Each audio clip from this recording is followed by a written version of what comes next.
கும்பராசி புரட்டாதி நட்சத்திரம். ஸோ வந்து வெளிநாட்டு வேலைக்கு வந்து நீங்க முயற்சி பண்றீங்க. ஸோ ஒண்ணும் அமைய மாட்டேங்குது அப்படின்ற ஒரு கூற்று. இப்போ பொதுவா வந்து உங்களுக்கு வந்து இந்த மாரி 7 சனி நடக்கும்போது வந்து வெளிநாட்டு வாய்ப்புகள சனி பகவான் ஏற்படுத்துறாரு. ஸோ கடல் கடந்து வெளிய போய் வேலை செஞ்சு, அங்க சம்பாரிச்சு நம்ம வீட்டுக்கு வந்து பணம் அனுப்புவதற்குரிய விஷயத்த இவர் ஏற்படுத்துறாரு. பட் என்ன அப்படின்னா, உங்களுக்கு இன்னும் சரியா அமையலன்னா சந்தோஷம்னு நெனச்சுக்கோங்க.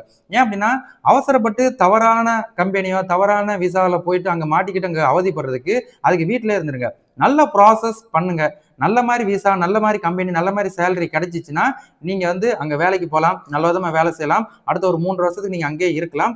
அதே மாரி அந்த ஒரு ஃபியூச்சர் அந்த 3 1/2 வருஷம் நீங்க அங்க இருந்தாலே உங்களுக்கு பிரைட் ஃபியூச்சர் வந்து உங்களுக்கு வந்துரும். சோ இவ்வளவுதான். மத்தபடி வந்து பொறுமையா இருங்க. அவசரப்படாதீங்க. ஏன்னா இந்த 7 சனி ஓடும்போது வந்து அவசரம் நம்ம படுத்தணும் அப்படின்னு வச்சுக்கோங்களேன், நமக்கு எங்கேயாவது போய் மாட்டி விட்டுருவாரு. அதுக்கப்புறம் வந்து வெளிய சொல்லவும் முடியாது, மெல்லவும் முடியாது, முழுங்கவும் முடியாது. அந்த கூட்டுக்குள்ள நம்ம வந்துருவோம். மத்தபடி பிரைட் ஃபியூச்சர் இருக்குது.